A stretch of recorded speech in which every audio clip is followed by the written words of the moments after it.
Hello friends. कल paper हुआ है सीडीएस का।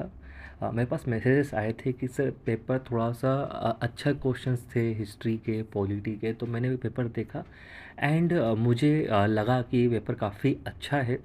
तो जब आप ऐसे क्वेश्चंस आते हैं तो आप गलती कहाँ पर करते हैं, क्या आप सोच रहे होंगे, हम उन टॉपिक्स की बात करते हैं कि कट ऑफ लगातार कम जा रहा है और उसका रीज़न ये है कि हम बेसिक क्वेश्चंस में भी गलती करते हैं।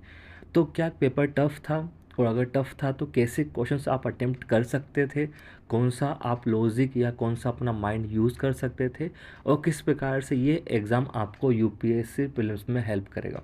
मेरा ऐसा मानना है कि इसमें कितने सारे ऐसे टॉपिक हैं जो यूपीएससी में रिपीट होने जाएंगे, चाहे आप कुछ भी कर रहे हैं। तो हम ये जो डिस्कशन हमारा होगा, सिर्फ आंसर की हम बात नहीं कर रहे हैं कि सिर्फ हम आंसर निकालेंगे। इसके अलावा हम यहाँ पे बात करेंगे कि आप किस प्रकार से क्वेश्चंस को अप्रोच कर सकते थे, हमारा मेन वो है, और किस प्रकार से हम इसको यूपीएससी जो प्रीलिम्स है हम उसमें इसका यूज़ कर सकते हैं। पूरा वीडियो डिस्कशन उसी एम पे हम लोग चलेंगे। ओके, नहीं, पहला क्वेश्चन हम लोग बात कर लें। तो पहला क्वेश्चन क्या बोल रहा है कि भाई सुप्रीम कोर्ट ने जो जजमेंट दिया कि right to privacy fundamental right है, तो किस जो व्यक्ति है उसने वो रिट फाइल की थी। तो आप सभी जानते हैं कि इट्स ऑल के पुट्टा स्वामी केस भी कहते हैं इसको। तो आंसर सिंपल क्या होगा, के पुट्टा स्वामी। ये बहुत सिंपल क्वेश्चन, इसमें कुछ डाउट होना भी नहीं चाहिए ना। दूसरा क्वेश्चन है कि 42nd जो अमेंडमेंट हुआ उसमें से कौन सा टॉपिक या कौन सा एक पार्ट प्रीएम्बल में ऐड हुआ है। ओके, तो हम देख लेते हैं। Liberty of thought expression and belief की जगह हो गया है liberty thought expression belief faith. तो आप जानते हैं कि ऐसा कहीं भी नहीं है। हम खुद जानते हैं कि प्रेम्बल में सिर्फ एक बार अमेंडमेंट हुआ है, वो है 42nd, जहाँ पे सोशलिस्ट, सेक्युलर और इंटीग्रिटी वर्ड को ऐड किया गया है। तो इसका आंसर क्या हो जाएगा, सिर्फ ओनली 2। ओके, स्टेट लिस्ट में अगर हम जाते हैं तो स्टेट का जो जुरिस्डिक्शन है वो किस किस के ऊपर आता है। देखो, कभी ऐसे क्वेश्चंस आते भी हैं ना, ये बहुत डीप क्वेश्चंस है ना, एक पार्टिकुलर आपसे बात कर रहा है, तो ऐसे क्वेश्चन जो डीप आते हैं तो यूपीएससी उसको बहुत चेंज नहीं करेगा आंसर्स को। लार्जली आंसर्स वही होंगे जो उसने दिए हुए होते हैं। तो इसमें अगर आप जाएंगे, आप देखेंगे बस स्टेट शेड्यूल को, तो आप पाएंगे कि एग्रीकल्चर पे टैक्सेस, ड्यूटीज़, स्टेट ड्यूटी, ये सारे ही काम स्टेट के अंदर आते हैं। तो इसमें ऑप्शंस वो घुमा नहीं सकते, वो एज इट इज़ ऑप्शंस को लिए जाते हैं, ये माइंड में लेके चलना। 7th एडिशन अगर आपने न्यूज़ में पढ़ा होगा तो ये पर्थ में हुई थी, और हमारे जो फॉरेन मिनिस्टर है वो गए भी थे वहाँ पे, ये सारी बातें वहीं की थी। ओके, ये एक अच्छा क्वेश्चन है 6 नंबर, आपका जो है 5th नंबर वाला है कि किसने क्या कहा ना। मैं आपको बताता हूँ, आपको नहीं भी पता होगा ना तो भी आप लॉजिक से निकालते ना। लॉजिक से कैसे निकलेगा कि human beings unlike all other objects possess dignity. अगर आपने यूपीएससी में एथिक्स भी पढ़ा है कहीं भी, या पीएस आईआर का स्टूडेंट अगर नहीं भी है तो एथिक्स पढ़ा होगा। एथिक्स में सिर्फ कांत ही एक ऐसा व्यक्ति है जो बात करता है ह्यूमन डिग्निटी की। उन्होंने साफ कहा है कि ह्यूमन के पास डिग्निटी होती है और हर ह्यूमन को डिग्निफाइड और इक्वल तरीके से ट्रीट किया जाए। तो आपने उससे क्या निकाल दिया कि एक का तो थर्ड, क्योंकि ये ह्यूमन इमानुअल कांत का स्टेटमेंट है, बाकी किसी ने भी इमानुअल कांत ने नहीं कहा ना। दूसरा जो हम बात करते हैं तो क्या बोल सकते हैं, for me real freedom is freedom from fear ना। इसमें आप ऑप्शन जाएंगे तो आप एक ऊपर नाम देख रहे होंगे, आंग सान सू की, जो काफ़ी लंबे समय तक जो है नज़रबंद रही, हाउस अरेस्ट रही। तो उनका ये फेमस स्टेटमेंट रहा है कि यार इससे डर कुछ भी नहीं है। तो ये भी आपका हो गया डी का 1। तो ए का 3, डी का 1। अगर आप और जाएंगे, swaraj when we learn to rule our self. Swaraj की बात आप जाएंगे तो महात्मा गांधी हो गए। और अगर आप जाएंगे इक्वालिटी इक्वल वेल्थ, क्योंकि सोशलिस्ट वाला आइडिया है, and who is the socialist, Subhash Chandra Bose. तो आंसर क्या हो गया इसका, सी। आया समझ में ऐसा। तो ये चीज़ भी कई बार आप सोच सकते हो, अगर आपको पता है कि उनकी आइडियोलॉजी क्या है तो बिना पढ़े भी ये आंसर निकलेगा। ठीक है, 4 स्टार्स ऑफ डेस्टिनी, या आप चाहते हैं अगर आपने कोई भी लोकल एग्ज़ाम की तैयारी करी हो अपने एसएससी या स्टेट सर्विस, तो आप पाते हैं कि ये हमारे जो पूर्व चीफ थे मनोज मुकुंद नरवाने, ये उन्हीं की थी। ऑपरेशन सर्वशक्ति टेररिस्ट के लिए हमने चालू किया इंडियन आर्मी ने, तो आप जानते हैं कहाँ होगा, जम्मू एंड कश्मीर में हुआ। स्वच्छ सर्वेक्षण तो आप जानते हैं कि इंदौर और सूरत में आपको दोनों को मिला है, इसमें तो कोई डाउट होना ही नहीं चाहिए। कौन सी इंडिजीनियस असोल्ट राइफल है, ये बड़ा न्यूज़ में है, तो अभी रिसेंटली हमने किया है, हमने उग्रम जो है डीआरडीओ ने इंडिजीनियस असोल्ट राइफल तैयार की है, तो ये वहाँ का क्वेश्चन है। ओके, नाउ योगेश सिंह ने भी गोल्ड मेडल जीता है। बेसिकली ये क्वेश्चंस हमारे ये क्वेश्चंस हैं, this questions are not for UPSC, बस मैं आंसर बता दे रहा हूँ फिर भी। लेकिन जो क्वेश्चन यूपीएससी लाएगा वहाँ पे मैं जिक्र ज़रूर करूँगा। तो इसका आंसर सिंपल है, शूटिंग में वो लेके आए थे योगेश सिंह जो है। ना हाँ, प्रभा अत्रे बड़ा न्यूज़ में थी, इनकी डेथ हुई थी। तो ये फेमस घराना है किराना घराना या किरण घराना से थी ये, जो अपनी एक यूनिक वोकल स्टाइल के लिए जाना जाता है ना। तो आप याद रखिए घराने बड़े ज़रूरी हैं। तो घराने भी चलते हैं, है ना, डांस में भी चलते हैं, म्यूजिक में भी चलते हैं। डांस में सिर्फ कथक में चलता है, ये याद रखिएगा, ठीक है। इंडिपेंडेंट आर्मी, क्योंकि एग्ज़ाम सीडीएस का है तो इसमें ज़्यादा क्वेश्चन आर्मी से आते भी हैं। तो आप जानते हैं कि के.एम. करियप्पा ही थे हमारे फर्स्ट, जो हम बोलते हैं कि प्राइम जो बने चीफ। ओके, ये था। इंडियन आर्मी ने कौन सा चालू किया है, तो आई थिंक संभव चालू किया था, मैंने देखा था ये। तो ये क्वेश्चंस आपको आगे काम नहीं आएंगे, ये सिर्फ सीडीएस में ही ऐसे क्वेश्चंस आते हैं। आरसीईपी बहुत पुराना टॉपिक रहा है, आई थिंक 2016 से ही ये क्वेश्चन आया है। तो हम जानते हैं कि आरसीईपी का एग्रीमेंट है आसियान स्टेट्स में और आसियान के एफटीए के साथ, और इसमें इंडिया पहले भाग ले रहा था, अब इंडिया ने मना कर दिया। तो आंसर क्या है इसके, बोथ। ये क्वेश्चन आया हुआ भी है, ये आपको पता होना भी चाहिए।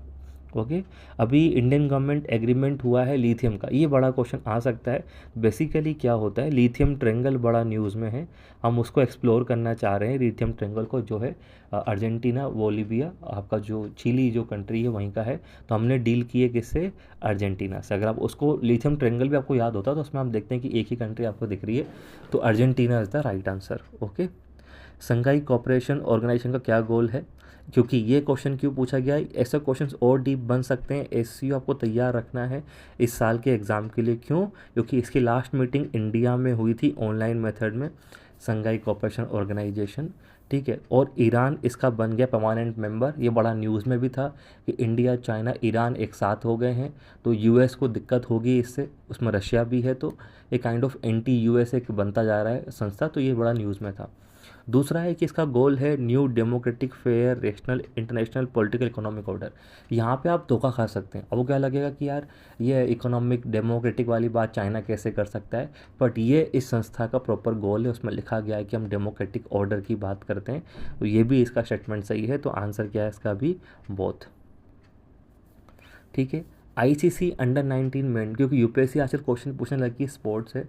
तो अभी हाल ही में अंडर 19 क्रिकेट वर्ल्ड कप हुआ था, इंडिया की टीम गई थी, बहुत अच्छा खेली भी थी। हम फाइनल में गए थे और फाइनल से हम ऑस्ट्रेलिया से हार गए थे। और हाँ, ये ऑस्ट्रेलिया का 4th टाइटल था, हम ऑस्ट्रेलिया से हारे। इंडिया सबसे ज़्यादा बार जीती है, इंडिया आई थिंक 5 बार जीत चुका है और 4 ये हो गया। और ये इवेंट अफ्रीका में हुआ था, क्योंकि हमने ही होम टीम अफ्रीका को हमने हराया था सेमीफाइनल के अंदर। तो हम हरा चुके थे, इसलिए बड़ा न्यूज़ में था ये, ठीक है। भारत रत्न अवार्ड आप जानते हैं कि 1972 में नहीं, 1955 या 1950s में ही हो गए थे। आप पढ़े भी होंगे कि 3 R जो थे, सीवी रमन, राजगोपालाचारी वगैरह को दिया भी गया था ये, तो बहुत पहले ही चालू हो गए थे। हाँ, इसमें कोई भी अवार्ड में मॉनेटरी ग्रांट नहीं होता। तो आंसर क्या है, सिर्फ ओनली 2 है। ओके ना, बीपो की हम बात करें तो बीपो की रैंकिंग में हमारी क्या स्थिति है, तो जी हमारी 40th रैंक है। हम ये खुद भी जानते हैं, आपने बढ़ा भी होगा रैंकिंग। और जी हाँ, हम लगातार राइज़ ही कर रहे हैं। पिछले काफ़ी एक साल, एक दशक से हम बात करें तो हमारी रैंकिंग अच्छी ही हुई है। हम 66, 60, 59, 52 ऐसे लगातार कम होते आ रहे हैं। तो ये अच्छी बात, एक पॉजिटिव ट्रेंड है, ठीक है। ट्रेंड भी पूछता है यूपीएससी कई बार कि क्या ट्रेंड चल रहा है, तो ट्रेंड को माइंड में रखा करो हमेशा। ग्रीन क्रेडिट इनिशिएटिव, अब इसमें बहुत सोचने वाली बात नहीं थी। ये ग्रीन क्रेडिट इनिशिएटिव मैंने बताया भी था, जो मुझे जानते भी हैं कि मैं बताया था COP28 में ये चीज़ हुई है, मोदी जी ने जारी किया है COP28 के साथ। तो इसमें क्या करें, ग्रीन क्रेडिट की बात करेंगे तो नो डाउट ये क्लाइमेट चेंज को रोकने के लिए ही लाया गया है। तो 1 तो हो गई सही। देन प्रमोट्स प्लांटेशन, जो भी काम क्लाइमेट चेंज को लेके हो सकते हैं, वेस्टलैंड कल्टीवेशन वगैरह, वो सारे ही इसमें काम होंगे ना। तीसरा पॉइंट अगर आप देखेंगे कि केरोसिन ऑयल को रिप्लेस करना सोलर पावर से, तो ऐसा कोई स्कीम गवर्नमेंट ऑफ इंडिया की ये नहीं है, ये इनिशिएटिव हमने लिया है बाकी सबों के साथ मिलके। तो ये पॉइंट बहुत वेग स्टेटमेंट है, जो जिसका कोई रिलेवेंस नहीं है। तो आंसर क्या है इसका, सिर्फ B1 and 2। तो लॉजिक भी लगाते हैं गवर्नमेंट ऑफ इंडिया का, ये हमने एक इनिशिएटिव लिया है, स्कीम नहीं है। इसमें हम बाकी कंट्रीज़ को भी जोड़ना चाह रहे हैं, ताकि ग्रीन क्रेडिट आराम से इजी फ्लो इन हो, फ्लो आउट हो, उसकी हम बात कर रहे हैं यहाँ पे। ओके, जोरवे कल्चर की अगर हम बात करें तो देखो, एक खास बात याद रखना, सीडीएस का जो एग्ज़ाम होता है, इसका टिपिकल नेचर ये है कि इसमें हिस्ट्री, पॉलिटी, इकोनॉमी थोड़ा सा डीप वो पूछते हैं as compare to civil service. उससे भी डीप चले जाते हैं कई बार, ये बहुत बेसिक्स पूछते हैं। तो कभी नहीं भी बने ना आपसे तो घबराने वाली बात नहीं है, क्योंकि इतना नहीं सोचते आप। और ना हम देखते हैं कि लॉजिक से कैसे बनाते हैं। तो जोरबे कल्चर, तो आप ये जानते हैं कि जोरबे कल्चर महाराष्ट्र में तो है। तो पहला पॉइंट अगर आप जाएंगे तो नो डाउट ये मॉडर्न महाराष्ट्र में है। हाँ, कोंकण कोस्ट आप छोड़ दें तो ये वहाँ पे है, इनाम गांव वगैरह जगह है, तो जोरबे कल्चर तो है वहाँ पे। और लॉजिकल अगर आप पढ़े भी होंगे तो वो गोदावरी परवरा वैली में ही मानी जाती है। ये पूरी की पूरी लोकेशन है जो वहाँ पे सारी ही नामगांव, डायमाबाद वगैरह सारी वहीं की वहीं आती है। तो 1 और 2 भी सही है। और अगर हम बात करें ना 1 और 2 तो हो गया ना, तीसरा कि बड़ी मात्रा में साइट्स क्या शी कर रही हैं, शिफ्टिंग एग्रीकल्चर। ना जस्ट थिंक, अगर आप लॉजिक भी जानते होंगे ना थोड़ा सा, ये जोरबे कल्चर किसका पार्ट है, कैलकोलिथिक कल्चर का। कैलकोलिथिक कल्चर को हम क्या बोलते हैं कि आज यहाँ पे कॉपर का यूज़ होने लगा। ओके। और साथ में थोड़ा सा न्योलिथिक टच भी था। तो हम ये जानते हैं कि यार यहाँ पे जो लोग खेती करते थे ना, they become much kind of settled वो होने लगे थे। सेटल्ड होते हैं तो वो सेटल्ड फार्मिंग करना शुरू करते हैं। बहुत ज़्यादा वो अभी भी शिफ्टिंग कल्टीवेशन की बात नहीं कर सकते। तो इसका आंसर मेरे अकॉर्डिंग 1 एंड 2 होना चाहिए। बहुत ज़्यादा एविडेंस हमको नहीं मिले हैं शिफ्टिंग एग्रीकल्चर के। हाँ, एग्रीकल्चर होती थी, राइस की हमको एग्जांपल मिले हैं, बाकी मिले हैं, लेकिन हमको हाउसेस मिले हैं, सेटल्ड एग्रीकल्चर देखने को मिला है। तो I will say 1 and 2। Okay. Now next पे हम चलें तो क्या है, मदुरई के बारे में हम बात करें। ये बहुत बहुत डीप क्वेश्चन है। देखिए, मदुरई जो पांड्या कैपिटल था उसके बारे में क्या जानकारी है। इसको डिफाइन किया है मदुरई कांची, जो सिटी है वेगे के पास। तो इसमें कोई डाउट नहीं है, इसका नाम संगम में अगर आप पाएंगे, संगम लिटरेचर में यही लिखा गया है कि मदुरई कांची, जो एक फेमस वेगे के पास भी है। अगर आप पढ़ते भी होंगे ना कि पांड्यास कहाँ थे, तो पांड्यास वेगे नदी के पास में ही थे। तो वन तो श्योर है। अर्थशास्त्र ने कहा है कि ये फाइन कॉटन टेक्सटाइल का शहर था और इसका एक मेजर क्राफ्ट सेंटर रहा है। तो मेरा ये है कि क्योंकि मैंने जितना पढ़ा है, मेगास्थनीज ने भी कहा था कि Pandya kingdom was well known for is pearls. ये सब पोर्ट इस टाउन थे। तो यहाँ पे मैंने नहीं पढ़ा कि कॉटन टेक्सटाइल के लिए जाना चाहता है ना, कि भाई बाकी चीज़ जो होती हैं वो अलग बात होती है, पर it not famous for crop centre. तो मेरे अकॉर्डिंग इसका आंसर 1 होना चाहिए। 2 3, क्योंकि 2 मेरे को गलत लग रहा है तो 3 पे बचता भी नहीं है ऑप्शन में। तो ये आंसर मेरे अकॉर्डिंग होना चाहिए। अगर ये कहीं मिलता है तो प्लीज़ मुझे बताइएगा भी सही, लेकिन मेरे अकॉर्डिंग तो नहीं होना चाहिए। 1 आंसर ओनली शुड भी होना चाहिए। ओके।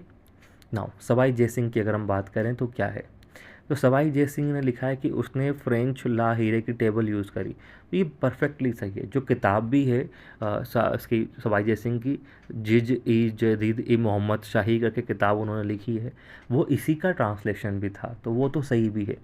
और उनके एस्ट्रोनॉमर्स ने लूनर और बाकी सब सेट मतलब प्लैनेट्स के भी उन्होंने वहाँ पे बनाए थे। तो इसका आंसर बोथ है ना, सी। तो एक चीज़ याद रखना, जब भी कोई हिस्ट्री से क्वेश्चन आता है और बहुत जो रेयर नेचर का है, काफ़ी वो डीप पूछ रहे हैं जो आप जनरली नहीं जानते, तो वो याद रखिएगा, यूपीएससी उन क्वेश्चंस को ट्विस्ट नहीं कर सकती, उनको घुमा नहीं सकती। तो आंसर जो है वो स्टेटमेंट हमेशा सही ही होता है, ये माइंड में लेके चलेगा। तो ये 2 स्टेटमेंट ऐसे रेयर स्टेटमेंट है, तो इनको यूपीएससी चाहकर भी घुमा के ऑप्शन नहीं बना सकती। तो इट शुड बी बोथ। मन कटुहल तो ग्वालियर के राजा हैं मानसिंह, उनकी फेमस किताब है, आप जानते भी हैं, इसमें तो कोई डाउट भी नहीं है, उनके नाम से लिखी गई है। सुगम्य भारत अभियान पर अगर आप जाएंगे तो आप जानते हैं, इसको हम हिंदी में इंग्लिश में बोलते भी हैं, एक्सेसिबल इंडिया कैंपेन करके भी नाम है इसका। तो no doubt department of empowerment, ministry of social justice ही चला रहा है इसको। इसकी कोशिश ये है कि भाई इंक्लूसिव सोसाइटी बनाई जाए, बिल्कुल बनाई जाए। इसमें कोशिश ये की जाती है कि इंफ्रा हो एक्सेसिबल, हर जगह जो भी हैं आपके विकलांग लोग, दिव्यांग लोग, उनकी एंट्री इजीली हो जाए, उन्हें दिक्कत नहीं है। ये हमारा फोकस रहता है। तो ये भी सही है। तीसरा है, इसमें कोई प्रोविज़न नहीं है पेंशन वगैरह का, ये सिर्फ एक्सेसिबल इंफ्रा की बात करता है, ये कोई व्यक्तिगत लोन वगैरह देने की बात नहीं करता है। तो आंसर क्या है इसका, सिर्फ बी 1 एंड 2, इसको घुमाने के लिए दिया था बस।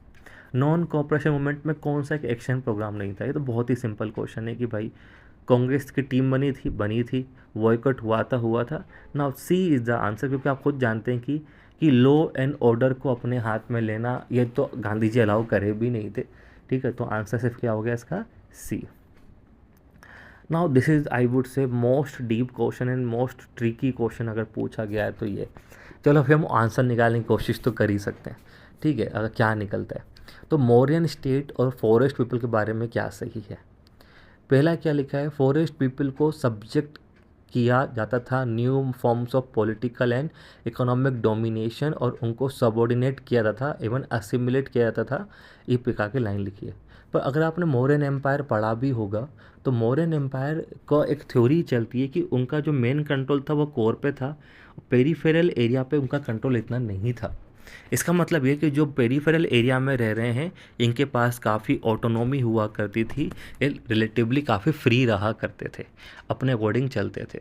इसीलिए आप पाते हैं कि इन ट्राइबल पीपल को, इन फॉरेस्ट पीपल को अशोका वार्न भी कर रहे हैं कि आप अच्छे से रहो, अदरवाइज़ मैं एक्शन लूँगा।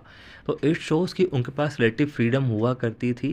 तो मेरे अकॉर्डिंग ये है कि ये डोमिनेशन इन पे नहीं चलता था, तो वन तो मैं सही नहीं मानता। दूसरा, स्टेट ने मोनोपोली मान रखी थी किसकी, फॉरेस्ट पीपल की। ये बड़ा सा बहुत ही अजीब सा स्टेटमेंट है कि फॉरेस्ट प्रोड्यूस पे सिर्फ अधिकार किसका होगा, आपके फॉरेस्ट पीपल का। तो मैं इसलिए नहीं मानता क्योंकि वो उनसे टैक्स भी लिया करते थे, फॉरेस्ट पीपल से टैक्स वसूला करते थे, कई सारे सामान मांगे करते थे, किंग वगैरह। तो I think 2 is not the also correct answer. तीसरा, हाँ, स्टेट का काम था कंसर्न करने का, ये प्रावधान था, लिखा भी है मेगस्थनीस ने अपनी किताब में कि अशोका या मौर्यन जो एम्पायर था वहाँ पे फॉरेस्ट को काटना या नष्ट करने का अधिकार सिर्फ स्टेट को है, कोई भी प्राइवेट पीपल ऐसा काम नहीं कर सकते। तो सी मुझे सही लग रहा है। और डी, हाँ, फॉरेस्ट पीपल का वो यूज़ किया करते थे ट्रूप्स में भी, स्पाइस में भी, जो एक नाम भी मिलता है, 2 प्रकार के स्पाइस हुआ करते थे, तो ये वांडरर स्पाइस कहलाते थे। तो ये आंसर मुझे लगता है कि 2 should be the right answer. 2 statement मुझे करेक्ट लग रहे हैं यहाँ पे। ओके, तो ये बहुत डीप है, ऐसे क्वेश्चंस आ सकते हैं यूपीएससी में। तो आपकी जो नॉलेज ऑलरेडी आप उसी का यूज़ करके देखें। नाउ कौन सी डायमंड माइनिंग हुआ करती थी, तो हम जान सकते हैं कि पन्ना ही एकमात्र ऐसी लोकेशन है जहाँ पे डायमंड की आप बात कर सकते हैं, क्योंकि अवध में ऐसा हुआ नहीं, खंबात में था नहीं, लखनऊ थी में हमको जानकारी मिली नहीं है, तो आप ये बोल सकते हैं। जेम्स वेब टेलीस्कोप ये बड़ा न्यूज़ में है, और इसका एक और रीज़न न्यूज़ में जो आपको देना चाहता हूँ जहाँ से क्वेश्चन बन सकता है। तो क्या क्वेश्चन है कि ये सन ऑर्बिट करता है सन को 15 lakh kilometre away from the earth, यही इसका आंसर हो जाता है। अगर आप इसको देखेंगे, जो सन है ये उसका जो लेंग्रांज 1 पॉइंट जो है ये वहाँ पे है जहाँ पे इंडिया का आदित्य गया है। तो जहाँ पे इंडिया का आदित्य घूम रहा है थोड़ी ही दूर पे जेम्स वेब टेलीस्कोप भी रखा गया है। तो ये दोनों ऑलमोस्ट सिमिलर लोकेशन पे है दोनों।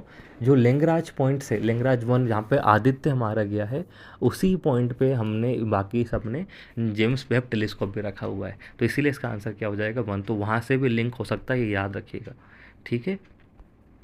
कौन सा एक सब एटॉमिक पार्टिकल नहीं है, तो हम सिर्फ जानते हैं कि दे आर 3 सब atomic particle, that is electron, proton और न्यूट्रॉन। यही 3 सब एटॉमिक पार्टिकल कहलाते हैं। मियोन नहीं है, क्योंकि मियोन क्या है, न्यूट्रिनो एक तो, म्यो और tau, these are all known as elementary particles. ये एलिमेंट्री पार्टिकल्स में आते हैं, ना कि किस में, सब एटॉमिक में। तो आंसर क्या हो गया इसका, 1, 2 and 3। These are the D that are the 3 सब एटॉमिक पार्टिकल्स। बाकी कौन से हैं, जो मियो है वो बेसिकली एलिमेंट्री पार्टिकल्स में आता है। क्यूबिट तो आप जानते हैं, क्वांटम कंप्यूटर्स जो हम यूज़ करते हैं, ना कि डिजिटल या जिसको हम बोलते हैं बिट की 0 1 के थ्रू। क्यूबिट की खासियत होती है कि वो किसी भी टाइम पे कोई भी पोजीशन ले सकता है। This is the uniqueness of qubit, ये पहले भी आया हुआ है। फोटो 51 एक फेमस इमेज है डीएनए मॉलिक्यूल की। तो डीएनए मॉलिक्यूल को कैप्चर किया गया था, बहुत ही प्यारी इमेज से, इसको बोला गया क्या, फोटो 51। अब मास तो आप चेक कर लीजिएगा, मुझे पता भी नहीं है। एटॉमिक क्लॉक का बड़ा यूज़ है, क्योंकि एटॉमिक क्लॉक का हम यूज़ करते हैं स्पेसक्राफ्ट में बाकी जगह पे। तो कैसे काम करती है एटॉमिक क्लॉक, तो बहुत सिंपल है। एटॉमिक क्लॉक का यूज़ है, हम उसमें सीजियम या कोई भी रूबिडियम के एटम की हम फ्रिक्वेंसी को यूज़ करते हैं। तो ये आप पढ़ते हैं, बहुत पहले भी न्यूज़ में आया था कि उसमें दिक्कत आती है। तो सीजियम या कोई भी रूबिडियम जो है उसका हम फ्रिक्वेंसी को यहाँ पे देखते हैं। तो आंसर क्या हो जाएगा, सी। ये थोड़ा सा फिलोसॉफी वाला क्वेश्चन है, पर फिर भी आप लॉजिक से निकालते हैं। कैसे निकालते हैं कि लाइक पॉलिटिकल एनालिसिस में दोनों होती है, नॉर्मेटिव और एम्पेरिकल। जब हम बात करते हैं ना एम्पेरिकल अप्रोच, मैंने बताया भी है आप लोगों को क्लास में भी या बाकी जगह भी कि एम्पेरिकल अप्रोच का मतलब होता है फैक्ट ड्रिवन। ओके, जहाँ पे आपको लगता है कि फैक्ट है जो है, आप डेटा देके बात करोगे। जब आप डेटा देके बात करोगे तो उसमें फिर वैल्यू का काम नहीं हो जाता, वो एकदम आपको न्यूट्रल ऑब्जर्वेशन देती है। लेकिन अगर आपने नॉर्मेटिव अप्रोच को फॉलो किया है, व्हाट इज नॉर्मेटिव अप्रोच? कि आप नॉर्म्स देख रहे हैं क्या चल रहा है क्या नहीं चल रहा, और उसके अकॉर्डिंग आप नॉलेज एक्वायर कर रहे हैं, तो फिर उसमें न्यूट्रलिटी, आपकी जो ऑब्जेक्टिविटी है वो नहीं आ सकती, क्योंकि आप नॉर्म्स के अकॉर्डिंग चल रहे हो। ऑब्जेक्टिविटी कब आती है? फैक्ट्स पे, डेटा पे। इस मीन्स क्या होगा आपका? Empirical approach. तो बेसिकली स्टेटमेंट घुमा दिए गए हैं। तो एम्पेरिकल अप्रोच में हमेशा आपको न्यूट्रलिटी देखने को मिलेगी, ऑब्जेक्टिविटी देखने को मिलेगी। अपोजिशन में जब हम बात करते हैं नॉर्म्स में, आपको वैल्यू देखने को मिलेगा। तो इसका आंसर क्या हो गया आपका? नन हो जाता है। ठीक है, बस याद रखिएगा एम्पेरिकल मीन्स फैक्ट, डेटा। आप बात करेंगे डेटा के अकॉर्डिंग, तो फिर आपकी जो ऑब्जेक्टिविटी वो क्या होता है? Taking decisions without any biasness, वही इसका आंसर है। टोटलिटेरियन रिजाइम में क्या नहीं आता? तो आप हिटलर को याद कर लें, स्टालिन को याद कर लें, मुसोलिनी को याद कर लें। तो स्टेट कंट्रोल करता है, बिल्कुल करते हैं। मोनोपोली होती है, वन पार्टी स्टेट भी होता है, क्या नहीं होती? ऑटोनॉमी नहीं होती, कोई फ्रीडम नहीं मिलेगी आपको, सब कुछ स्टेट के लिए हो जाता है, आपकी फ्रीडम खत्म हो जाती है। तो आंसर क्या हो गया इसका? डी। सिंपल क्वेश्चन था ना। वर्ल्ड पॉलिटिक्स में अगर हम बात करें, हार्ड पावर का एक्सरसाइज स्टेट भी कर सकते हैं, अदर एक्टर भी कर सकते हैं। तो आप जानते हैं कि बिल्कुल कर सकते हैं भाई। आप देख रहे हो कि नॉर्थ कोरिया यूज़ करता है, ठीक है, हार्ड पावर का यूज़ यूएस भी करता है डराने के लिए, करता ही है कि नहीं करता? और इंडिविजुअल भी करते हैं, आतंकवादी लोग भी करते हैं कि नहीं करते? ये जो ग्रुप बने हुए हैं बड़े बड़े, वो भी करते हैं। तो इट मीन्स कि वो तो होता है। ग्लोबलाइजेशन नेसेसरीली इकोनॉमिकल, एक कल्चरल नहीं है। और this is a wrong statement. क्यों? क्योंकि हम जानते हैं कल्चरल भी हो रहा है, इसको हम बोलते हैं ग्लोबलाइजेशन, है ना, ग्लोबलाइजेशन ऑफ कल्चर। आज आप देख रहे हैं कि वैलेंटाइन डे इंडिया में मनाया जा रहा है, बाहर यूएस में दिवाली की छुट्टी देना शुरू कर दिए लोग, होली सेलिब्रेट कर रहे हैं वर्ल्ड वाइड, हम क्रिसमस सेलिब्रेट कर रहे हैं, ईद सेलिब्रेट कर रहे हैं। तो इट्स बिकम, तो ये गलत स्टेटमेंट हो गया। वॉशिंगटन कंसेंसस का मतलब ये है कि स्टेट इंटरवेंशन करे मार्केट में, नहीं, ये उल्टा है। वॉशिंगटन जो कंसेंसस है, जो बड़ा फेमस था 1980s में, उसका मतलब ये था ओपनिंग ऑफ इकोनॉमी, है ना। अगर आप देखेंगे वैसे, अगर आपने इंडिया की हिस्ट्री भी पढ़ी है, इकोनॉमिक हिस्ट्री, तो हम भी 1980 में वॉशिंगटन जो कंसेंसस था उसमें हमने एग्री किया था, राजीव गांधी ने। और उसी के बाद हम लोगों ने 1991 में एलपीजी रिफॉर्म्स की बात करी थी कि स्टेट इंटरविन नहीं करेगा, कोशिश की जाए कि चीज़ें मार्केट के अकॉर्डिंग चले। तो 2 और 3 दोनों गलत हैं। और फोर्थ, ऑटार्की का मतलब होता है सेल्फ सफिशिएंसी, जो इंडिया भी बात करी थी, बड़ा न्यूज़ में टर्म भी था कोविड-19 के समय कि सब लोग ऑटार्की पे जा रहे हैं। तो इट्स अ राइट थिंग। तो आंसर क्या हो गया इसका? 2 and 3, that is B only. ठीक है, तो कई बार आप चीज़ों को सोचिए। तो वॉशिंगटन कंसेंसस वर्ड सुना है क्या? हाँ, 1980s में इंदिरा गांधी, सॉरी, राहुल गांधी क्या, राजीव गांधी के समय आप लोगों ने सुना था। तो वो ओपन करना चाह रहे थे इकोनॉमी को, ना कि क्लोज, या कि स्टेट का इंटरवेंशन नहीं, स्टेट पीछे चले जाए, जो स्टेट बहुत ज़्यादा इंटरवीन कर रहा है वो हम नहीं करे। तो इसलिए आंसर क्या हो गया? 2 एंड 3। नाउ और देख लेते हैं, पार्ट 3 का हम बात कर लेते हैं। पार्ट 3 में क्या लिखा हुआ है कि इंडिविजुअल्स कैन इन्फोर्स राइट्स, बिल्कुल कर सकते हैं आर्टिकल 32 के according, by the when they are violated by the action of government authority. बिल्कुल भाई, सरकार आपके खिलाफ कुछ भी काम करे, आप रेट लगा सकते हैं, आप लगाते भी हैं। दूसरा, इंडिविजुअल्स इन्फोर्स कर सकते हैं by not only the action of government but also the inaction. तो दोनों पॉसिबल है, बोथ, क्योंकि आप जानते हैं एक्ट ऑफ कमीशन और एक्ट ऑफ ओमिशन, गवर्नमेंट कुछ कर रही है और कुछ नहीं कर रही, दोनों पे आप उनको इन्फोर्स करवा सकते हैं। तो ये हो गया 38। 39, आईसीसी पीआर में अधिकार है कि सबको रिकॉग्निशन मिलेगा। हाँ बिल्कुल मिलेगा, ये तो साफ अधिकार दिया भी गया है कि भाई सबको अधिकार है रिकॉग्निशन का, मान्यता का। अल्थू इंडिया प्रिंसिपली एग्री करता है, पर नहीं, ऐसा कुछ नहीं है। Answer is only one. India ने आईसीसीपीआर के दोनों अधिकारों को मान रखा है हमने, political rights, socio cultural rights, हमने सबको एक्सेप्ट कर रखा है। ऐसा कुछ नहीं कि हमने फुली रेटिफाई नहीं कर रखा। Answer is A only. Now legal aid की अगर हम लोग बात करें, तो लीगल एड में क्या है? It is mention in DPS पे, आप जानते ही हैं 39 आर्टिकल, कि सबको फ्री लीगल एड दिया जाएगा। और उसी के लिए हमने NALSA legal service authority act लाया गया है। It is right. ये ड्यूटी बनती है पुलिस की कि इन्फॉर्म करा जाए नियरेस्ट लीगल एड कमेटी को immediately after arrest of person. It is also right. Supreme court का ही जजमेंट था किसी डिसीजन में कि आपको जब भी गिरफ्तारी करोगे किसी की भी, तो आपको near by legal service committee जो है, लीगल एड कमेटी को इन्फॉर्म करना पड़ेगा व्यक्ति को थाने ले जाने के पास, ताकि कोई वकील ना हो तो वकील उसके पास पहुंच जाए। तो it is answer is C, that is both 1 and 2। Industrial revolution की अगर हम बात करें तो बहुत सिंपल इसका आंसर है। अगर आप देखोगे कि इट स्टार्टेड इन जर्मनी, तो ये तो गलत ही हो गया क्योंकि जर्मनी में तो नहीं हुआ था, है ना। ये स्टार्ट हुआ था कहाँ पे, इंग्लैंड में। ओके, नाउ फर्स्ट कि सोसाइटी, नाउ हम बात करें सोसाइटी चेंज हुई रूरल से एग्रीकल्चर से, कि व्यक्ति जो है सेकंड सेक्टर में चले गए। It's okay, one is right, हम सिर्फ थ्री देखना है। During industrial revolution technological advances हुई, आयरन स्मेल्टिंग में, स्टील में, बाद में स्टीम इंजन। तो ये भी आपका सही है, तो आंसर क्या हो गया, 1 और 3। तो वहाँ पे आपको डेवलपमेंट लगातार देखने को मिले, स्टीम इंजन का आविष्कार हुआ, और ये पर ये चालू इंग्लैंड से हुआ था, ना कि जर्मनी से। तो 1 और 3 is the right answer. Then और इसका एक और लॉजिक भी है, मैं इसका एग्जांपल भी देता हूँ, अगर आपको लग रहा होगा ना, जर्मनी का यूनिफिकेशन हुआ है 1870 में, है ना। और अर्ली, ये जो बोल रहे हैं कि early 18th century, early 18th centuries मतलब 1720 1730, तो ये सारा कार्यक्रम इंग्लैंड में होगा, ना कि यहाँ पे। ठीक है, ना हम बात कर लेते हैं इंसोलेशन। थोड़ा ज्योग्राफी वाले कंसेप्ट हैं, थोड़ा ट्रिकी से हैं, लेकिन बन जाएंगे। कि इंसोलेशन हमारी मोस्टली शॉर्ट वेव में होती है, हम खुद भी जानते हैं कि शॉर्ट वेव में हमारे यहाँ पे आती है ना। और जो एटमॉस्फेयर में जो अर्थ रिफ्लेक्ट करती है वो लॉन्ग वेव में करती है, तो शॉर्ट वेव में आती है। और वेवलेंथ मोस्टली इसी में, मतलब मोस्टली विजिबल और यूवी राइस में आती हैं, तो it is the right thing. तो 1 तो करेक्ट है आपका। इंसोलेशन इवनली डिस्ट्रीब्यूटेड है बिकॉज अर्थ, तो आप खुद भी जानते हैं कि इंसोलेशन इवनली अगर होता तो अर्थ का टेम्परेचर हर जगह सेम होता, पर ट्रॉपिक्स पे ज़्यादा इंसोलेशन होता है, ज़्यादा वार्म है ना। लॉजिक पे लगाओगे तो यहाँ पे ज़्यादा वार्म आपको देखने को मिलता है, फिर कम वार्म देखने को मिलता है, ऊपर एकदम कम। इसका रीज़न क्या है, क्योंकि ये अनइवन है, ना कि क्या है, इवनली है। तो answer is only 1। Next question को देखें ना, तो 43 जो क्वेश्चन है अगर हम उसको देखें, थोड़ा सा ट्रिकी है। कि रिवर मेंढर्स के बारे में क्या है, कि ये यू शेप बेंड होता है रिवर में। ओके, अब पिक्चर आप जानते हैं मेंढर आपको यूँ दिखाई देते हैं, but it not totally U shape. U shape भी हो सकते हैं। यू शेप जब होते हैं तब बेसिकली हम बात करते हैं, जब यू शेप की हम बात करते हैं तो बेसिकली वो ऑक्सबो लेक बन जाती है। तो ये स्टेटमेंट थोड़ा सा वेग है ना, डिपेंड करता है कि वो आंसर क्या मानते हैं।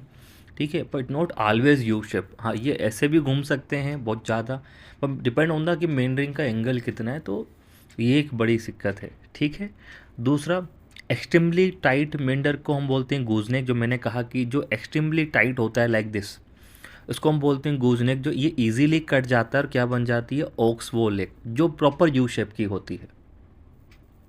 ओके, ये चीज़ आपको दिखाई देती है। तो एंड तीसरा जब हम बात करें, तो तीसरा जो है वो ये है कि टेक्टोनिक अपलिफ्ट जब होता है या सी लेवल की जब हम बात करते हैं उससे ऊपर आते हैं, तो आपको क्या दिखाई देते हैं, इंट्रेंच मेंडर्स। ये तो आपको एनसीईआरटी में भी मिल जाएगा।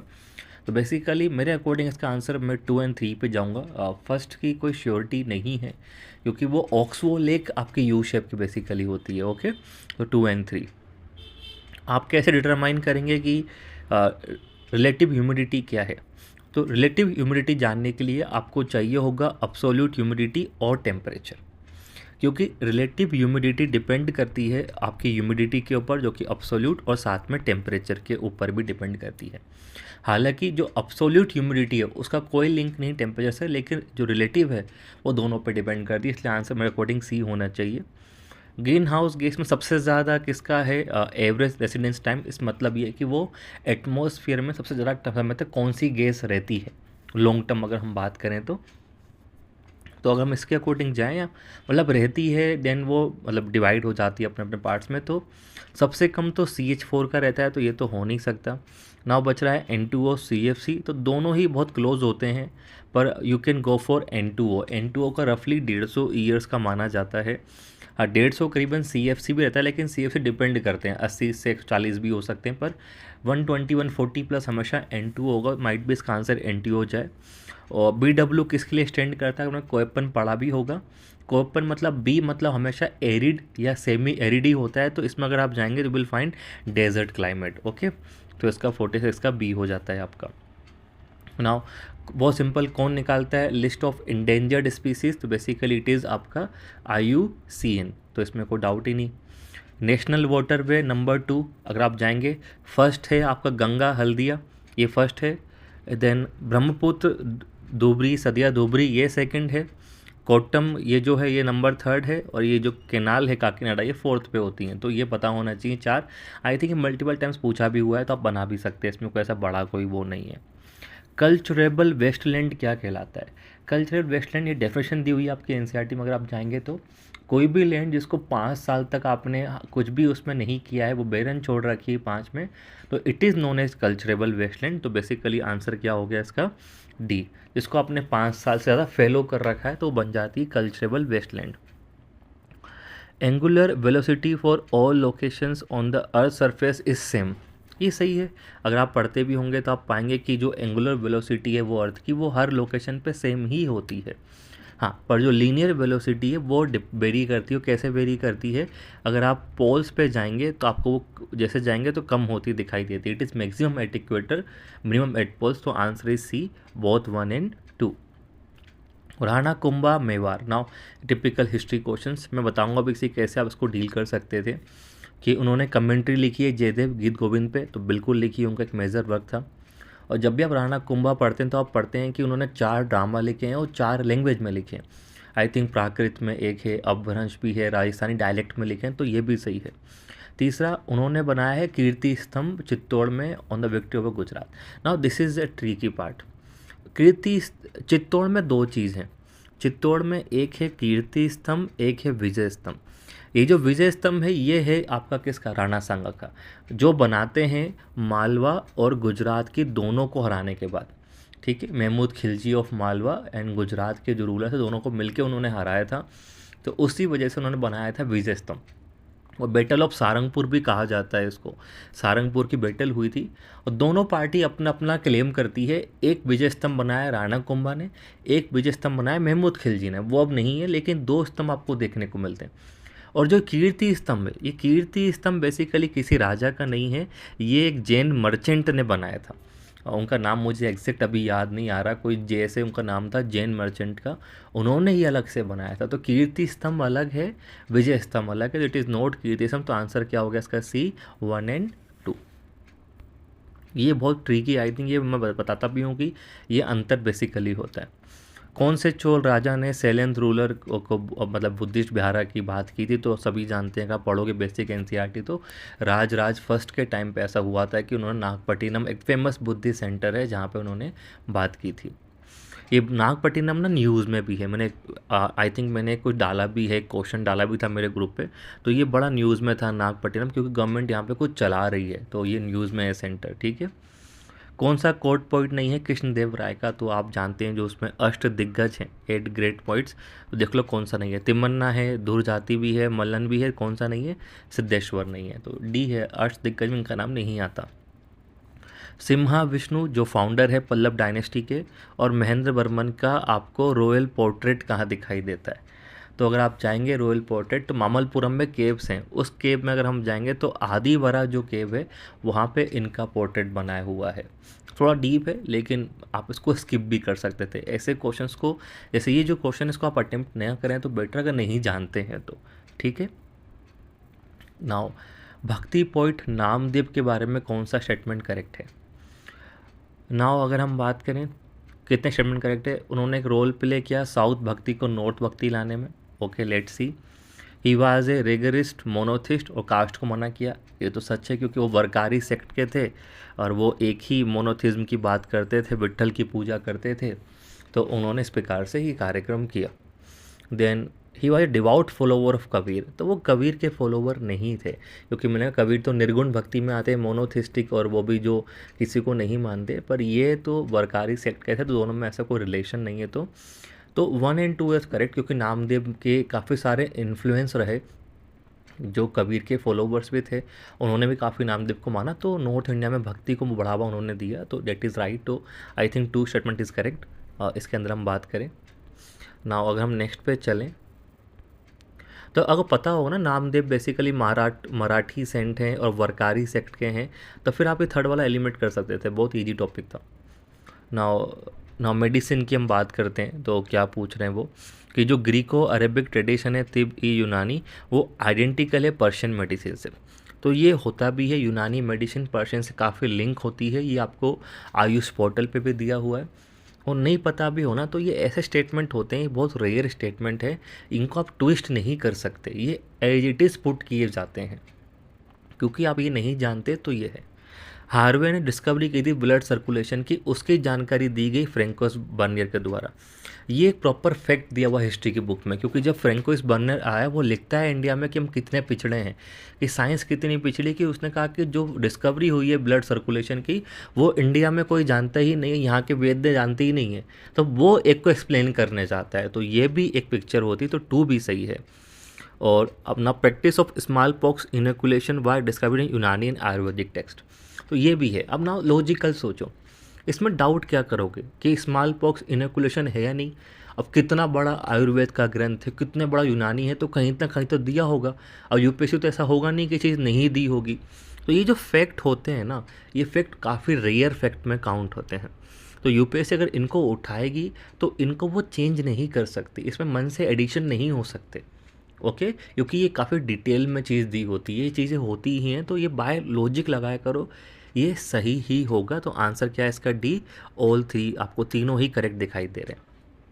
ठीक है ना, फिर से हम आगे चलते हैं ना, वीर शैव की बात करते हैं। और मैंने बताया भी है कि वीर शैव बड़ा न्यूज़ में है, क्योंकि जो वासव की हम बात करते हैं, मोदी जी ने बहुत जिक्र किया है वासव का, वीर शैव का, संगोल की बात भी हुई है, तो बहुत सारी चीज़ें हुई हैं इस समय।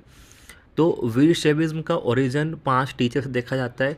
ये 5 टीचर एजिटीज़ हैं, इसमें कोई डाउट नहीं है, ये भी एक रेयर फैक्ट है। ये जो 5 टीचर हैं आपके, ठीक है, दरुका, घंट करना, ये 5 टीचर ने ही बढ़ावा दिया। और इनकी फ़िलोसफी कहलाती है शक्ति विशिष्ट अद्वैत। ये भी वासव का ही एक बड़ा कंट्रीब्यूशन है इस मैटर को लेके, कि वो मानते हैं कि शक्ति विशिष्ट अद्वैत की उन्होंने बात करी। और अष्टवर्णा उनके रूल्स हैं, बेसिकली ये रूल्स हैं या एक मीज़र्स हैं, अगर आप इनको फॉलो करोगे तो आप गलत चीज़ों से बचे रहोगे। भगवान आपको जो रॉन्ग थिंग्स हैं, जो बेड थिंग्स हैं, जो निगेटिविटी है, आप उनसे बचा के रखते हैं। तो इसका आंसर क्या हो जाएगा? बी, 1 2 3। ठीक है, तो ये भी एक ऐसा फैक्ट है जो बहुत रेयर है, क्योंकि आप बहुत डिटेल में नहीं जाते इतना।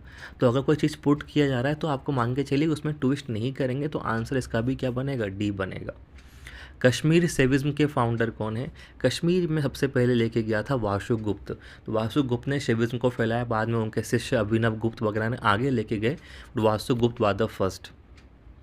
Then protection of human rights act के अंदर क्या नहीं आता? एनएचआरसी तो आएगा, एसएचआरसी भी आएगा, ह्यूमन राइट कोर्ट भी है, तो क्या नहीं है? ह्यूमन राइट काउंसिल हमारे यहाँ होती भी नहीं है, और यूएन की अपनी काउंसिल है, तो हमारा कोई मतलब भी नहीं है। ओके, हार्ट एंड सोल आप सभी जानते हैं, आर्टिकल 32 है, कॉन्स्टिट्यूशनल रेमेडीज़ को कहा गया है। Universal declaration of human rights के बारे में क्या है कि हर किसी को असाइलम सीख करने का है पॉलिटिकल क्राइम्स में। बिल्कुल है, यहाँ पे याद रखना, अगर आपने कोई पॉलिटिकल क्राइम के लिए है तो आपको असाइलम दी जाती है, आपको अधिकार है ना। नॉन पॉलिटिकल क्राइम के लिए आपको असाइलम डिज़ाइन मतलब मना भी कर सकते हैं। याद रखिएगा, आपने कोई ऐसा क्राइम किया है, मर्डर किया या कुछ लेके भागे हो, तो आपको असाइलम का अधिकार नहीं मिलता, लेकिन पॉलिटिकल क्राइम के लिए आपको असाइलम मिलता है। ठीक है, और आपको फ्रीडम दी जाती है कि कोई भी आपको जो है कि आर्बिट्ररी जो नेशनलिटी से डिप्राइव आपको नहीं कर सकते हैं, ये चीज़ उसमें दी जाती है। तो ये भी करेक्ट है, तो आंसर का क्या हो गया? बोथ है। ठीक है, नाउ कौन सा यूएन संस्था को 2 बार मिला है नोबेल पीस प्राइज़? तो ये सभी जानते हैं कि ह्यूमन जो आपका रिफ्यूजी जो एक काउंसिल है, या जो ह्यूमन जो रिफ्यूजी वाला मैटर देखती है, तो वो उसी को 2 बार मिला है। आई थिंक, मुझे ईयर तो याद नहीं है, लेकिन शुरुआत में पोस्ट 1950s में 2 बार इनको दिया गया है। तो ये ह्यूमन रिफ्यूजी वाला जो काम है वो उसी को दिया है। नाउ नेक्स्ट, वैक्सीनेशन का पार्ट आई थिंक बड़ा न्यूज़ में, बहुत सिंपल है। साइंस में सब जानते होंगे, साइंस मुझे इतना आता नहीं, लेकिन ये तो फिर भी सिंपल है कि वैक्सीन कैसे काम करता है। तो इन्फेक्शियस एजेंट को बॉडी में आने से रोकता है, तो आप जानते हैं ऐसा कुछ होगा नहीं, जिसको आना होगा वो आके मानेंगे ही सही। ये एंटीबॉडीज़ बनाएगा, बिल्कुल बनाएगा। तीसरा, ये इन्फेक्शियस एजेंट को किल करेगा। नहीं, ये किल नहीं करता, वो आपकी बॉडी में आते हैं, ये बेसिकली फ़ाइट करते हैं, है ना। वो फाइट करते हैं, धीरे धीरे आपकी बॉडी को तैयार करते हैं कि वो उसका इफेक्ट आपकी बॉडी पे ना हो। तो I think answer should be 1 only, क्योंकि 1 एंड 2, वो 2 एंड 3 ऑप्शन में तो आई थिंक है तो सही। तो आंसर क्या हो गया आपका? B, 2 only. तो किस में न्यूक्लियस नहीं होता? तो बहुत सिंपल है, आरबीसी लेक्स न्यूक्लियस, आपने पढ़ा होगा बेसिक फैक्ट भी। Plastic they are non biodegradable, ये भी आप जानते ही है, इसमें कोई बात ही नहीं है। Micro bodies found to be present in plant and animal cells contain, तो माइक्रो बॉडीज़ प्लांट सेल में सिर्फ आपको एंजाइम्स देखने को मिलते हैं, तो इसका आंसर एंजाइम होगा, ये हमारे काम का नहीं है। एंटी बैक्टीरियल एंजाइम जो सलाइवा में होते हैं, हम पढ़ते हैं ना कि सलाइवा से आपको एंटी बैक्टीरियल फंक्शन देखने को मिलते हैं, उसका रीज़न है कि उसमें लाइसोजाइम होता है बेसिकली, तो C is lysozyme is the right answer. Okay, ये आप देख लेना, पोटैटो वाला, इसका मुझे काम नहीं ना। 69 पे हम चलते हैं। 69 में ये अच्छा क्वेश्चन है, ये बड़ा न्यूज़ में भी रहता है कि मॉनेटरी ट्रांसमिशन नहीं हो रहा है, क्यों नहीं हो रहा है, क्या वजह है।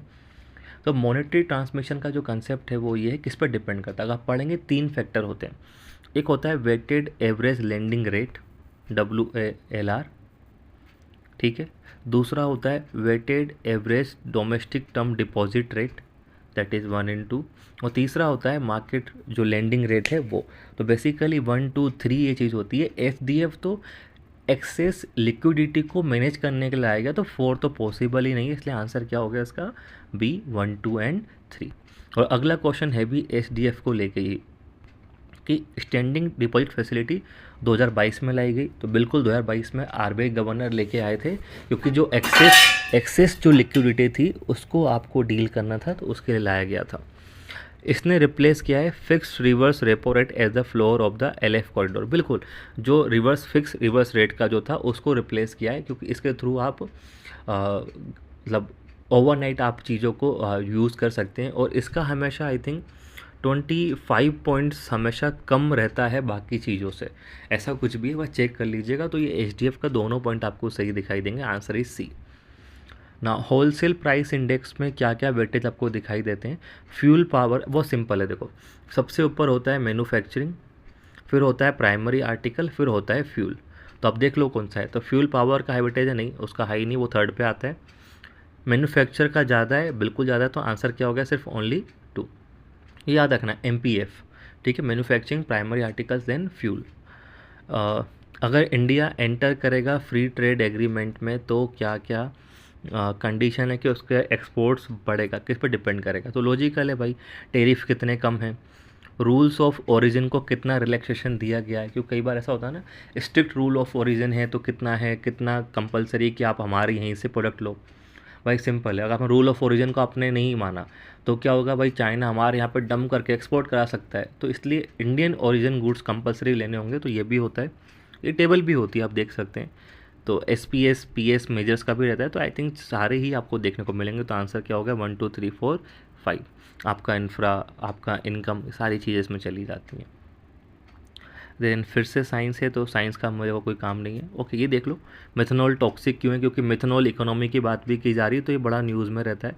तो मिथेनॉल पॉइजनस होता है, क्योंकि मिथेनॉल से आप ब्लाइंड हो जाते हैं। ब्लाइंड क्यों हो जाते हैं, क्योंकि वो बनाता है एसिटिक एसिड, और जो आपके प्रोटोप्लाज्म को कोगुलेट कर देता है, आपको ब्लाइंडनेस देखने को मिलती है। विनेगर सभी जानते हैं कि एसिटिक एसिड होता है, इसमें कोई डाउट ही नहीं। ग्लोबल डिमिंग क्या है, ग्लोबल डिमिंग का मतलब होता है लाइट का डिम होना। तो जैसे जैसे आप नीचे आते हैं तो लाइट जो है वो कम हो जाती है, इट मीन्स टेम्परेचर कम हो जाता है, तो that is fall of temperature due to the increase particulate matters. और इसका रीज़न ही है पार्टिकुलेट मैटर, वो बढ़ते चले जाते हैं नीचे आते आते, तो क्या होता है, आपको लाइट डिम होती चली जाती है। देन नेक्स्ट क्वेश्चन, कौन सा अरेबियन पेनिनसुला का पार्ट नहीं है। तो आप सभी जानते हैं कि जॉर्डन एकदम अलग रखा हुआ है इजराइल के पास, तो वो पेनिनसुला का पार्ट नहीं है, तो आंसर इज जॉर्डन।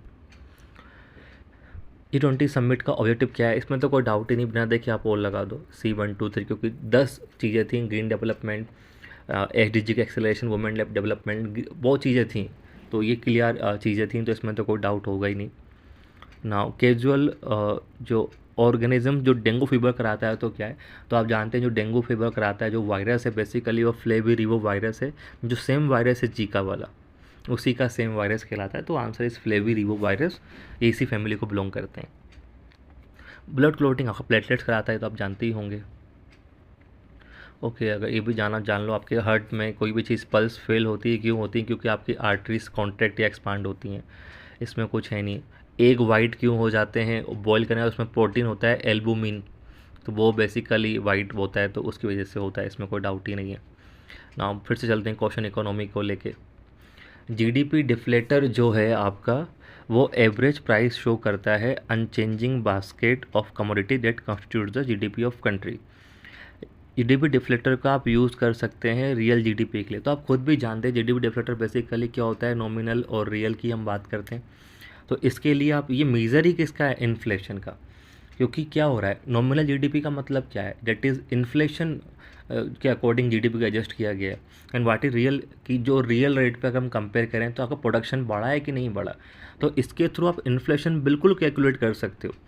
ठीक है, तो अगर आप रियल और नॉमिनल को डिवाइड करेंगे तो जो डिफरेंस बेसिकली आ रहा है वो इन्फ्लेशन का डिफरेंस है। तो सेकंड तो गलत ही हो गया।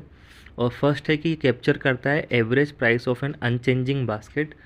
तो ये थोड़ा सा ट्रिकी सा स्टेटमेंट है, पर क्योंकि ये डिफ्लेक्टर जो है वो प्राइस कैप्चर तो करता है, ठीक है, अनचेंजिंग बास्केट को भी करता है, चेंजिंग बास्केट को भी करता है, ये सब चीज़ें। अनचेंजिंग की बात हम नहीं करते, लाइक प्रोडक्शन बड़ा होगा तो आपकी रियल जीडीपी बढ़ेगी, तो ये उसको भी कैप्चर करता है। तो आई थिंक आंसर इसका जो है नाइदर होना चाहिए। थोड़ा सा कंसेप्ट में इसमें इशू है, तो आप एक बार देख सकते हैं, इसमें कोई इतना बड़ा इशू नहीं आना चाहिए।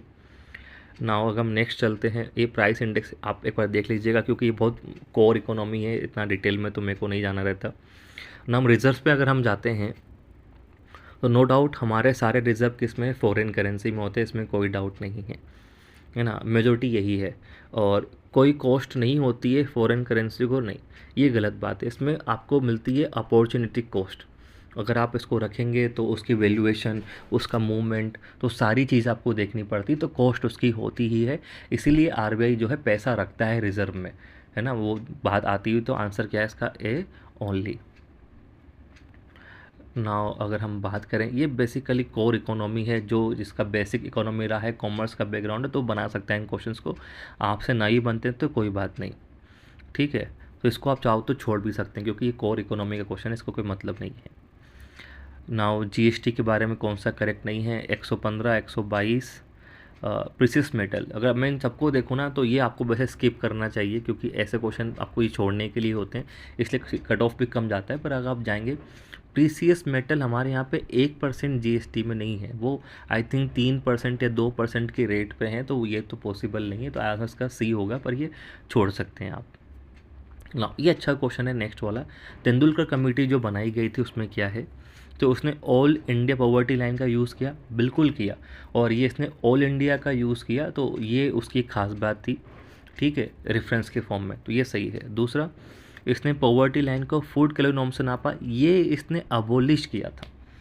तेंदुलकर कमेटी ने क्या करा था, फूड कैलोरी को ही नहीं माना था, उसने दूसरे फॉर्मेट पे चला गया था। तो गवर्नमेंट बनाई थी रंगराजन कमेटी इसको चेक करने के लिए, तो उसने फूड कैलोरी नॉर्म से वो बाहर गए थे, ठीक है। तो आंसर क्या है इसका, सिर्फ वन ओनली। ना हम बात करें तो सेंट्रल गवर्नमेंट का कौन सा प्रोडक्ट वो शेयर नहीं करती है स्टेट से, बहुत लॉजिकल है, ठीक है। क्या शेयर नहीं करेगी, आप जानते हो सब कुछ शेयर करते हैं, सिर्फ वो सरचार्ज और सेस वगैरह शेयर नहीं करते, या एक्स्ट्रा ड्यूटी जो लगाते हैं। तो बेसिक एक्साइज ड्यूटी तो आपको शेयर करनी पड़ती है, क्योंकि जो आप टैक्स लगा रहे होंगे वो तो आप देंगे ही सही। तो एडिशनल और स्पेशल एडिशनल ड्यूटी जो होती है वो आपको जो है वो शेयर नहीं करती, क्योंकि वो सेस काइंड ऑफ चीज़ हो जाती है। तो आई थिंक इसका आंसर 2 और 3 होना चाहिए मेरे हिसाब से, क्योंकि 1 तो आई थिंक शेयर होता है, 2 और 3 शेयर नहीं होगा। जीडीपी पर कैपिटल, जीडीपी किस पर डिपेंड करेगा, तो लॉजिकल है भाई, कितने लोग वर्किंग एज में, उस पर डिपेंड करता है। वर्क आपका पार्टिसिपेंट रेट और साथ में प्रोडक्टिविटी पे भी डिपेंड करता है। तो आंसर क्या हो गया इसका, डी। M1 के अंदर क्या आता है, तो आप सभी जानते हैं कि एक तो करेंसी इन सर्कुलेशन और डिमांड डिपॉजिट, तो 2 और 4 ओनली, ठीक है, ये चीज़ हो जाती है। टाइम डिपॉजिट कहाँ आता है आपका, टाइम डिपॉजिट आपका M2 में आ जाता है, तो इसलिए आंसर क्या होगा, सिर्फ 2 और 4, बाकी ऑप्शन बनेंगे भी नहीं। नेशनल इनकम अकाउंटिंग के बारे में कौन सा स्टेटमेंट सही नहीं है, इम्पोर्ट्स को हम माइनस करते हैं, ये तो सही बात है। Net factor payments earn from abroad are, तो नेट फैक्टर पेमेंट्स को हम इसमें काउंट नहीं करते, वो काउंट करते हैं जीएनपी के अंदर, पता ही होगा ना आपको, कि उसमें हम काउंट करते हैं कि इंपोर्ट्स माइनस एक्सपोर्ट्स, या जो बाहर चीज़ें जो आ रही हैं, तो वो चीज़ आपकी जीएनपी में होती, ना कि जीडीपी के अंदर। बाकी भी देख लो, सेकंड हैंड गुड्स को इंक्लूड नहीं करते, बिल्कुल सही बात है, हम सिर्फ ओरिजिनल गुड्स की बात करते हैं, सेकंड हैंड गुड्स का एक्सचेंज हम जीडीपी में काउंट नहीं करते। इन्वेंट्रीज बिल्कुल आपका कैपिटल फॉर्मेशन में जाता है, तो सिंपल आंसर क्या बचेगा इसका, बी। तो अगर आप जानते भी हो जीडीपी जीएनपी में अंतर क्या है, तो ये वहाँ से आंसर निकल जाएगा सिर्फ। ये तो कोर है, साइंस है, ये भी साइंस है आपका। ओके, क्वेश्चन में चलते हैं। ये सिंपल क्वेश्चन है। आइस केप क्लाइमेट, जो एकदम ढके होते हैं बर्फ़ से, एक्सट्रीम कोल्ड क्लाइमेट। ओके, तो कोईपन क्लाइमेट को क्लासीफाई करते हैं ई एफ से। बिल्कुल ई एफ, आप अगर आप देखेंगे ना कोईपन का जो क्लासिफिकेशन उसमें ई एफ कोल्ड क्लाइमेट ही है। और ये बिल्कुल मोस्ट सीवियर क्लाइमेट है जहाँ पे 0 डिग्री से कभी क्रॉस ही नहीं होता।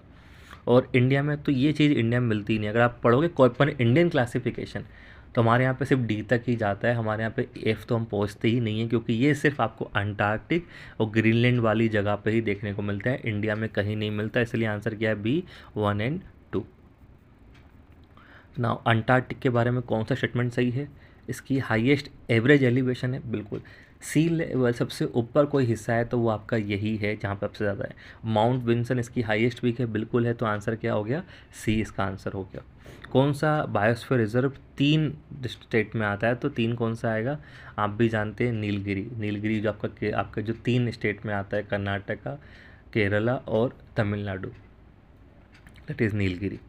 कौन सा करेक्टली मैच नहीं है? तो अगर आप इसको देखने जाएंगे, या आप छोड़ भी सकते हैं, नहीं बताओ। तो बेसिकली जो ये रामनगर आपका सेंचुरी है, वो बेसिकली जम्मू कश्मीर के अंदर फेमस सेंचुरी है, तो वहाँ से आंसर आप निकाल सकते हो, पर इसको छोड़ सकते हो। लक्षद्वीप, क्योंकि मोदी जी चले गए थे लक्षद्वीप में, तो ये बड़ा न्यूज़ में है। इसकी लोकेशन, इसकी हर चीज़ पता होनी चाहिए। लक्षद्वीप की सबसे ज़्यादा प्रोडक्टिविटी है इंडिया में कोकोनट को लेके। सबसे बेहतरीन जो खोपरा होता है, कोकोनट जो होता है, वो यहीं होता है। और हाईएस्ट क्वांटिटी का ऑयल कंटेंट भी आपको यहीं देखने को मिलेगा। 70% का यहाँ पे आपको ऑयल कंटेंट देखने को मिलता है। Answer is both. Barrier island क्या होते हैं? बैरियर आइलैंड, अगर ये सी है तो आपको यहाँ पे कोई लेगून, और यहाँ पे बनते हैं बैरियर आइलैंड, तो कोस्ट से दूर बनते हैं, बिल्कुल कोस्ट से दूर बनते हैं। इनको लेगून सेपरेट कर दिए, जो मैंने कहा लेगून या कोई बे, वो सेपरेट करेगा इनको। और ये हजारस होते हैं, क्यों? क्योंकि ये लगातार स्टॉर्म के थ्रू बिगड़ते रहते हैं। तो ये भी सच है, क्योंकि ये लगातार डिस्टर्ब होते हैं। It is hazardous to live here, तो इसलिए आंसर क्या है इसका, डी 1, 2 एंड 3।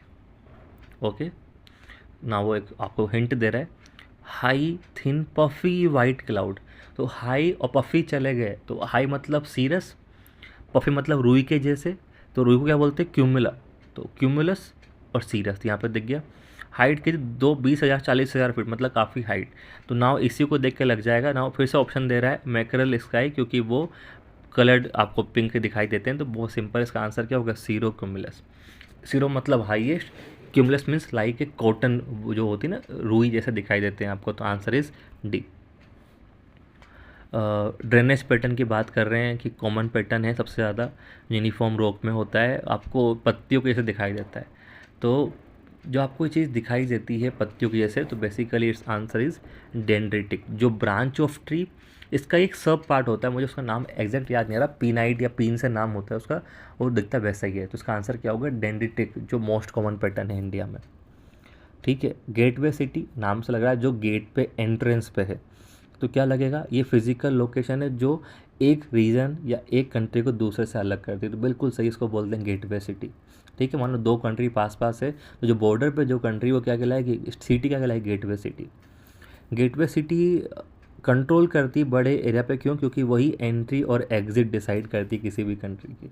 बिल्कुल सही बात है, तो ये भी एक रही बात है। और तीसरा क्या है, मोस्टली गेटवे सिटीज़ पोर्ट्स होती हैं जो वहाँ पे आपकी एंट्री होती है। अगर आप कहीं भी जाएंगे तो हमारी मुंबई में गेटवे सिटी है, गेटवे ऑफ इंडिया भी वहीं पे है। तो जहाँ पे एंट्री होती है उसको कहा जाता है। तो आंसर क्या हो रहे हैं इसके, सारे के सारे ही हो रहे हैं। देन चोल पेंटिंग्स जो डिस्कवर हुई थी 1931 में, क्या है? अगर ऑप्शन देखोगे बहुत सिंपल है, बुद्ध का कोई काम नहीं है वहाँ पे।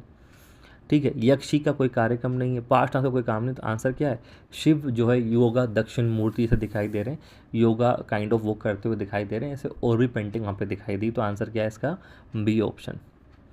रेलवे के बारे में बात करें, रेलवे आप सभी पढ़ते हैं। प्राइवेट फाइनेंशियल इन्वेस्टर्स को अलाउ किया गया था, उनको लैंड भी दी गई थी, बिल्कुल उनको लैंड दी गई थी फ्री में। दूसरा,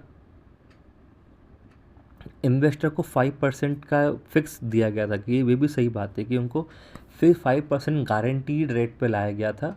और थर्ड क्या है, रेलवे जॉइंटली नहीं, रेलवे शुरुआत में क्या करा गया था, प्राइवेटली मैनेज किया गया और बाद में गवर्नमेंट ने कंट्रोल कर दिया, तो आंसर इसका ये गलत होगा। लेटर ऑन गवर्नमेंट सारा खरीद लेती है, तो इसका आंसर क्या है, 2 स्टेटमेंट करेक्ट है। ओके, नाउ नेक्स्ट क्वेश्चन पे अगर हम जाएं कि कौन सा सबसे ज़्यादा अफेक्ट हुआ डी इंडस्ट्रियलाइजेशन से, तो सभी जानते हैं हमारा कॉटन, जिसके हम हज़ारों साल से हम एक्सपोर्टर थे, वाइल कॉटन के, इसको हम बोलते हैं लंकाशायर ऑफ ईस्ट से हम वो सफ़र किया और ब्रिटेन का राइज हुआ, तो answer is B. Now early national phase में क्या हुआ, तो आप सभी जानते हैं कि फ़िरोज़ शाह मेहता, बदरुद्दीन तैयब जी, और उन्होंने क्या बनाई 1885 में क्या बनाई उन लोगों ने, ये चीज़। सुरेंद्र नाथ बनर्जी ने क्या बनाया, इंडियन नेशनल कॉन्फ्रेंस, ये भी सही है। तीसरा, ए.ओ. ह्यूम ने बनाई ऑल इंडिया बॉडी इन सबके राइवल के रूप में, ताकि गरीबों और मार्जिनलाइज को, ये गरीबों वाला कंसेप्ट थोड़ा सा गलत है, क्योंकि जब कांग्रेस बनती है तो सारे के सारे लैंड लॉर्ड्स उसके अंदर होते हैं और हायर कास्ट के लोग होते हैं, तो आई थिंक आंसर क्या होना चाहिए इसका, 2 होना चाहिए।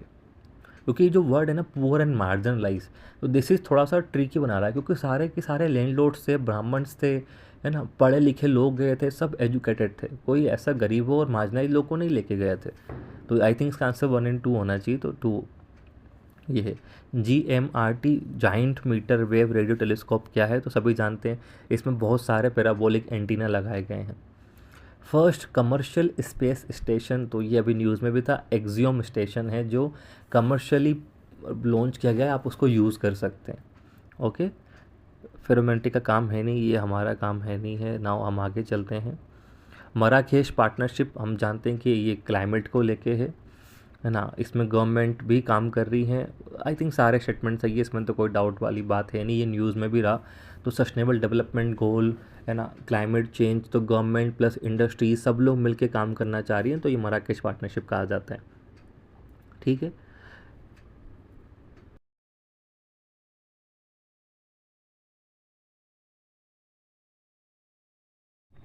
हाँ, तो नेक्स्ट क्वेश्चन की हम बात करें तो हमने बात ही की थी कि भाई, तो मराकेश हमारा हो गया था, तो नाउ नेक्स्ट इज़, तो हम सभी जानते हैं कि स्पेशल मैरिज जो एक्ट है उसमें अलाउ कर रखा है, तो बिल्कुल जो भी आपके इंटरफेथ मैरिज होगी उसको इसी में रजिस्टर किया जाता है। राइट टू मैरी आपका आर्टिकल 21 में है, तो ये यूपीएससी पूछा हुआ भी क्वेश्चन है, और हदिया वाला केस भी था, ठीक है, 2021 में ये क्वेश्चन प्री में आया हुआ भी है, तो कोई बात ही नहीं। इवन जो आपका ह्यूमन राइट डिक्लेरेशन है वो भी मैरिटल राइट्स की बात करता है, तो आंसर इज सी, वो क्या कहते हैं 1, 2 एंड 3। नाउ आईसीजे की बात करें तो आईसीजे में क्या है कि कोर्ट किसी भी एक स्टेट से 2 मेंबर नहीं आ सकते, ये भी रूल है, क्लियर है कि 1 से 2 नहीं आते, 1 से 1 ही आ सकता है। जनरल असेंबली और सिक्योरिटी काउंसिल प्रोसीड इंडिपेंडेंटली, ये भी बिल्कुल सही है। दोनों के अंदर साफ रूल है कि अब्सोल्यूट मेजोरिटी होनी चाहिए दोनों के अंदर इंडिपेंडेंटली, सिक्योरिटी काउंसिल के अंदर भी और आपकी यूएनजीए के अंदर भी, दोनों में कंपलसरी होता है, तभी बंदा इलेक्ट होता है, तो आंसर क्या हो गया इसका, सी, बोथ 1 एंड 2।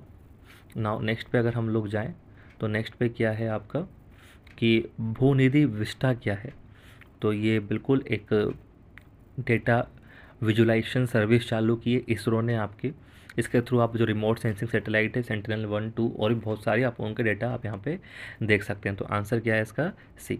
तो इस प्रकार के ये क्वेश्चन है, तो याद रखिएगा ये सारे क्वेश्चंस आपके काम के नहीं होंगे, कुछ फैक्ट होते हैं, कुछ साइंस के हैं, कुछ core economy, UPSC S core economy कभी नहीं पूछेगा, ये याद रखिएगा, तो उस परेशान वहाँ हो वहाँ पे आप, तो क्या पिक्चर बनती है यहाँ पे, जो क्वेश्चन आपके हिस्ट्री के हैं, जो पॉलिटी के हैं, जो करंट अफेयर्स के हैं, एक बार इनको देखें, ये क्वेश्चन माइट भी इन्हीं के अराउंड क्वेश्चन बनेंगे। जैसे मैंने कहा वासव बड़ा न्यूज़ में, तो वीर शिव का आ सकता है एग्ज़ाम में, चोल का भी एग्ज़ाम में आ सकता है, ये बड़े न्यूज़ में है, तो जस्ट ट्राई टू आइडेंटिफाई कि हम कैसे क्वेश्चंस को सोल्व कर रहे हैं, जो रेयर फैक्ट वाला कंसेप्ट वो कब काम में आएगा, तो इस प्रकार से काफ़ी क्वेश्चंस को आप सोल्व कर सकते हैं। ओके, तो मुझे उम्मीद है वीडियो आपको अच्छा लगा होगा, तो प्लीज़ वीडियो को लाइक करें, शेयर करें और सब्सक्राइब करें। Thank you.